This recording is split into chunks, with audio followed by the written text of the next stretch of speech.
Ok, je vais dire les termes, tu te tiens mal au quotidien. Et si ça se trouve, tu te tiens mal déjà en regardant cette vidéo dans les transports en commun. Tu es en position assis avec la tête en flexion et tu mets des contraintes sur ta moelle épinière et dans 10, 15, 20 ans, tu t'en mordras les doigts. Pour moi, il y a une image qui est assez marquante et c'est celle-ci que je te mets à l'écran. Il s'agit d'une femme qui s'appelle Mindy et qui a été conçue par l'entreprise Toll Free Forwarding. Mindy correspond à l'être humain que nous devrions être dans 1000 ans. Le dos voûté, les doigts crochus, les épaules enroulées vers l'avant. Bref, un résumé de notre position lorsque nous sommes sur des écrans, sur un ordinateur ou sur un téléphone. On aura même un cerveau qui sera plus petit et des capacités intellectuelles qui seront métamorphosées. Et même si on peut pas prédire l'avenir, il faut quand même qu'on se pose la question de comment je peux ne pas finir comme Mindy. Et oui, Mindy en fait c'est la conséquence des petites actions que nous prenons tous au quotidien. Elle s'est pas métamorphosée du jour au lendemain. Et aujourd'hui j'ai donné quelques petits conseils pour éviter de finir comme elle et d'améliorer ta posture. La première chose à faire, la première technique, c'est tout d'abord de regarder tes courbures devant un miroir. Comme lorsque tu visites un appartement, il faut d'abord faire un état des lieux. Et pour cela, il faut qu'il y ait des critères qui soient objectifs. Pour cela, on va utiliser des repères en particulier. Tout d'abord, on va utiliser l'oreille. Ensuite, le milieu de ton épaule avec l'os de ta hanche, du coup le grand trochanter là que tu vois à l'écran. Et enfin, la boule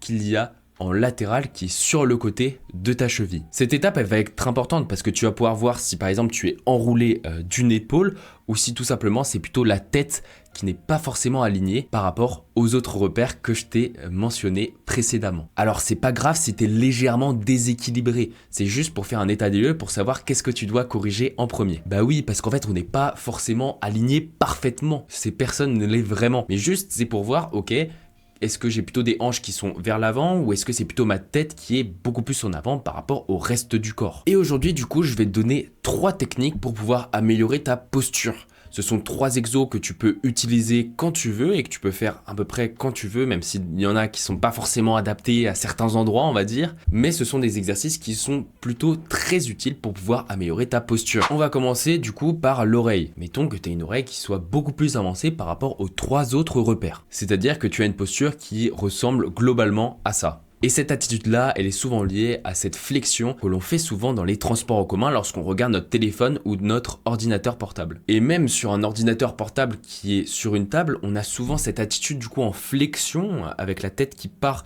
vers le bas. Et c'est très mauvais parce que on accentue du coup ce mouvement-là de tête vers l'avant. Et donc, il faut pallier à ça. Tout d'abord, pour l'ordinateur portable, je te conseille d'utiliser un support pour ordinateur. C'est quelque chose qui va surélever ton ordinateur. Je te mets un lien en description pour pouvoir en avoir un pas trop cher et qui va te permettre en fait tout simplement d'avoir une tête qui soit beaucoup moins en flexion. Et pour le téléphone portable, je vais dire quelque chose qui va pas forcément te plaire, c'est tout simplement d'arrêter d'avoir cette position là. Donc comment on fait? Soit tu essayes d'avoir ton téléphone du coup à hauteur de ta tête, soit tout simplement t'as qu'à arrêter du coup d'utiliser ton téléphone dans les transports en commun, même si je sais que c'est pas forcément facile, mais en tout cas essaye de le réduire au maximum. Donc du coup, si tu as la tête un petit peu trop en avant, je te conseille de faire des étirements de la tête. Donc comment on va faire des étirements de la tête? Eh bien tout simplement on va venir hop étirer au maximum du coup notre tête vers l'arrière pendant on va dire 6 secondes et ensuite on va faire pareil sur les côtés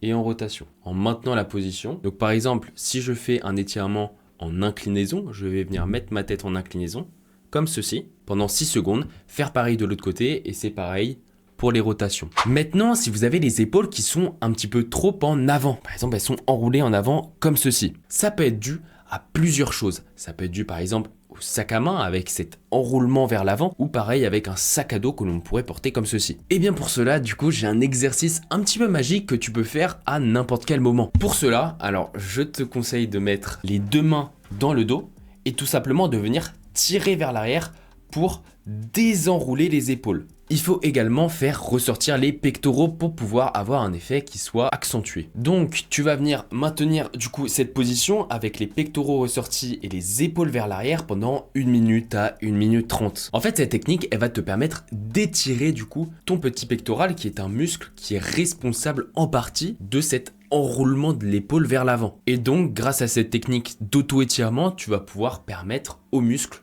de s'étirer et donc d'être moins tonifié, moins tendu. Maintenant, on va passer au bassin. Donc si par exemple, tu as un bassin qui est projeté en avant par rapport à tes épaules et tes oreilles. Donc déjà, le premier exercice pour pallier à ça, c'est de faire des pauses et de te mettre debout. C'est pas bon de rester tout le temps assis. Évidemment, lorsque tu travailles, c'est un petit peu compliqué d'être debout. Donc travaille assis, essaye de faire tes 1 demi-heure, 2 heures de plage de travail et ensuite tu vas t'aérer l'esprit, tu vas marcher un petit peu, tu vas aller boire un café ou tu vas aller dehors. Pour pallier à ça, je vais te donner un exercice, moi, que j'aime beaucoup, qui est un peu compliqué de faire si t'es pas vraiment chez toi. C'est la position du sphinx. Donc tu vas venir t'allonger sur le ventre et tu vas venir pousser sur tes deux mains pour pouvoir relever ton thorax. Pour avoir un exercice qui soit plus facile, essaye d'écarter au maximum les mains le plus loin de ton corps. Ensuite, tu vas venir rapprocher petit à petit les mains de ton corps pour une difficulté qui sera plus accrue. Tu peux également varier l'exercice en allant chercher à gauche avec tes mains et ensuite en allant chercher à droite. Essaye de maintenir chaque position entre 1 minute et 1 minute 30 et essaye de le faire 3 à 4 fois par jour.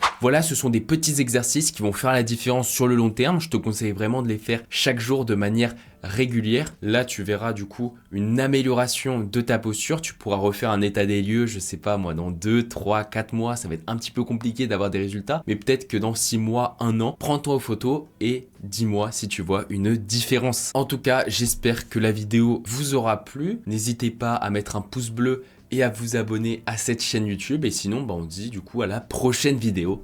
Ciao!